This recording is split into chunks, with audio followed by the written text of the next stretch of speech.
And we're going to Iceland now, as scientists say the risk of a volcanic eruption remains high, even though seismic activity has decreased in the past few days. A state of emergency remains in effect, and some 4,000 residents of the town of Grindavik, that's near the capital Reykjavik, have been evacuated as a precaution. On Monday, they were permitted to enter their homes for a few minutes to gather some essentials. Collecting as many belongings as possible and packing them into their cars. Residents of the Icelandic town of Grindavik were granted a brief window of time to return to their houses to pick up their possessions and animals. I was trying to save stuff from my home that means a lot to me, like things for my parents. Actually, there's just like this tension loss, because now I've actually gone and seen my house for the first time since the Friday. So now it's just like a tension coming down, and well, I'm really emotional. That's basically how I'm feeling right now. The town has experienced hundreds of earthquakes in recent days, caused by shifts in underground magma,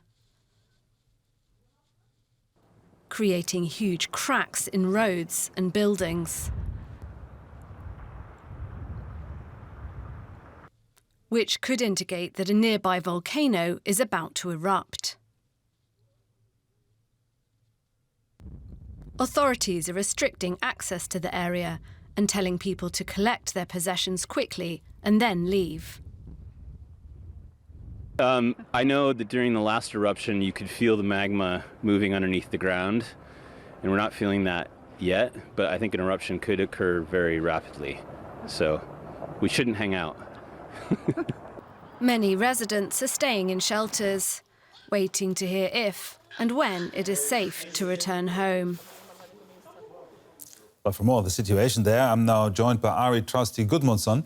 He's an Icelandic geologist and journalist in the capital Reykjavik. That's just about 40 kilometers away from the evacuated town Grindavik. Nice to have you with us, Ari. Is this seismic activity telling us anything about how close we are to an actual eruption?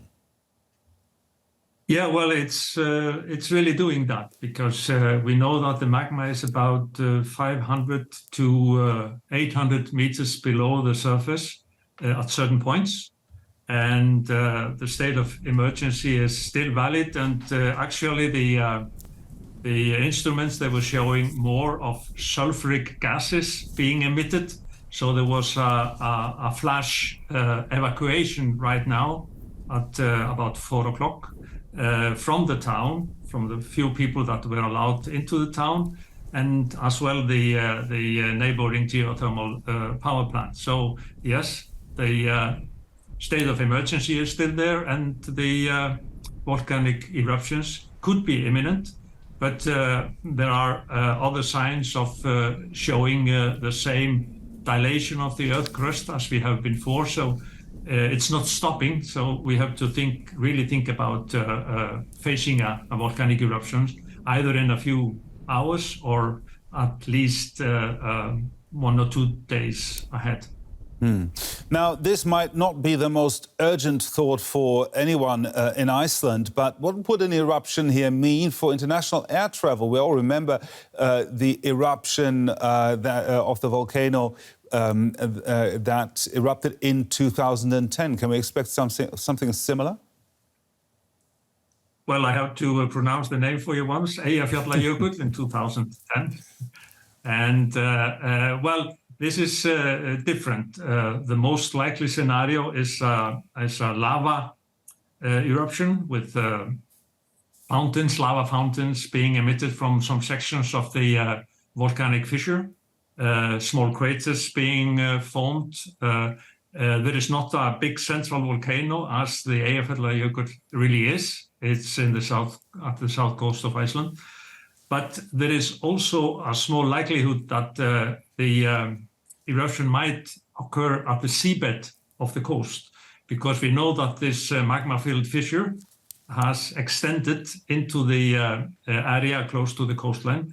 but the likelihood is rather small. So I think we will not be facing a ash-producing eruption, but we cannot rule it out, and we would also not be able to rule out some effect on the air traffic very close to Iceland.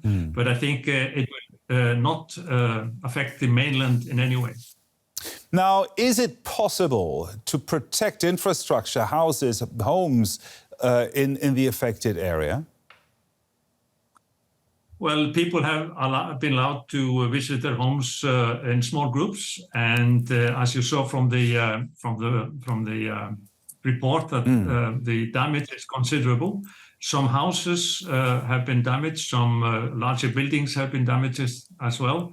But we have to wait out. Simply, we can state that there might not be an eruption, which is always possible.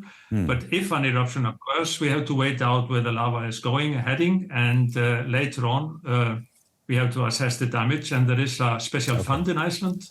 Ari, I'm afraid we're running out of time in the program. I have to interrupt you there and cut you short. I'm sorry for that. Thank you very much, Ari Trausti Gudmundsson in Reykjavik.